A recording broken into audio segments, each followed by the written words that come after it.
নমস্কার বন্ধুরা, মেঘার সাথে বাঙালিয়ানাতে আপনাদের সবাইকে স্বাগত।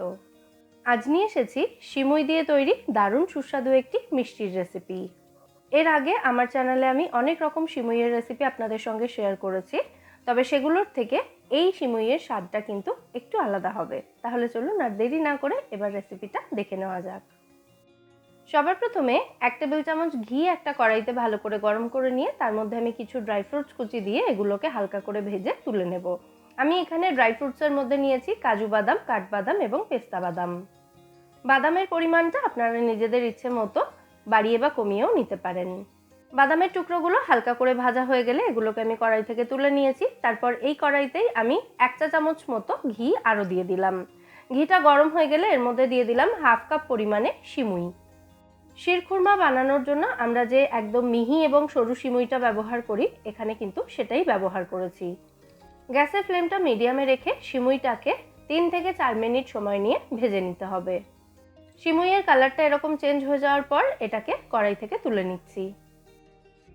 এরপর ওই একই কড়াইতে আমি নিয়ে নিচ্ছি হাফ লিটার পরিমাণে লিকুইড দুধ।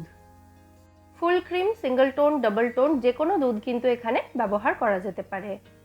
দুধটাকে ফুটিয়ে ফুটিয়ে খুব বেশি ঘন করার প্রয়োজন নেই, জাস্ট দুধটা ফুটে গেলেই হবে। কিছুক্ষণের মধ্যেই দেখুন দুধটা ফুটতে শুরু করেছে। তো এবার এর মধ্যে আমি ভেজে রাখা সিমুইটা দিয়ে দেব।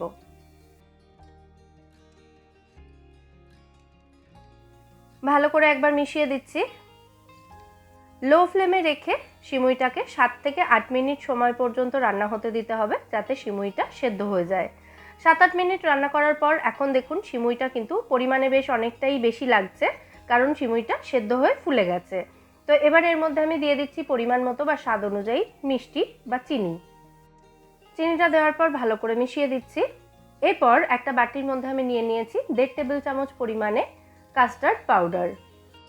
যে কোনো বড় গ্রসারি স্টোর বা মুদি দোকানে কিন্তু এই কাস্টার্ড পাউডার কিনতে পাওয়া যায়। কাস্টার্ড পাউডারটার মধ্যে ঠান্ডা দুধ দিয়ে দিলাম 1/4 কাপ পরিমাণে, তারপর ভালো করে এটাকে মিশিয়ে নিয়েছি। এবার এই কাস্টার্ড পাউডারের মিশ্রণটাকে সিমুইয়ের মধ্যে ঢেলে দিচ্ছি। এই কাস্টার্ড পাউডারের মিশ্রণটা সিমুইয়ের মধ্যে মেশানোর সঙ্গে সঙ্গেই কিন্তু এটাকে খুব ভালো করে নাড়াচাড়া করে দিতে হবে, তা না হলে কিন্তু এটা দলা পাকিয়ে যেতে পারে।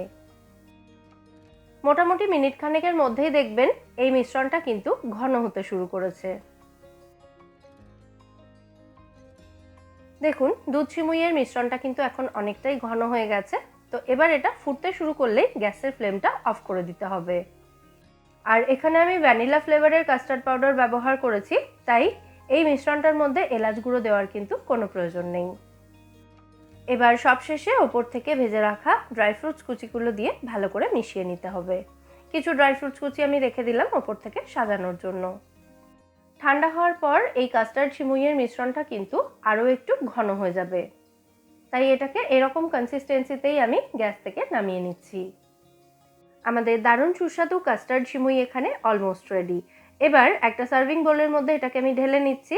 তারপর এটাকে এভাবেই রুম টেম্পারেচারে রেখে প্রথমে ঠান্ডা হতে দেব, তারপর কিছুক্ষণ ফ্রিজে রেখে সার্ভ করতে হবে। ফ্রিজে রেখে একদম ঠান্ডা করে তবে যদি এটাকে সার্ভ করা হয় তাহলে কিন্তু এর স্বাদ আরও বাড়বে। বাকি ড্রাই ফ্রুটস কুচিগুলো আমি ওপর থেকে ছড়িয়ে দিচ্ছি সাজানোর জন্য। ফ্রিজে রেখে ঠান্ডা করার পর সার্ভ করার আগে এর মধ্যে বেশ কিছু ফ্রেশ ফলের টুকরো দিয়েও কিন্তু আপনারা এই কাস্টার্ড সিমুই সার্ভ করতে পারেন, সেটাও খেতে দুর্দান্ত লাগে। ফলের মধ্যে আম, কলা, আপেল, আঙুর এবং বেদানা এর মধ্যে দিলে কিন্তু খেতে খুবই ভালো লাগবে।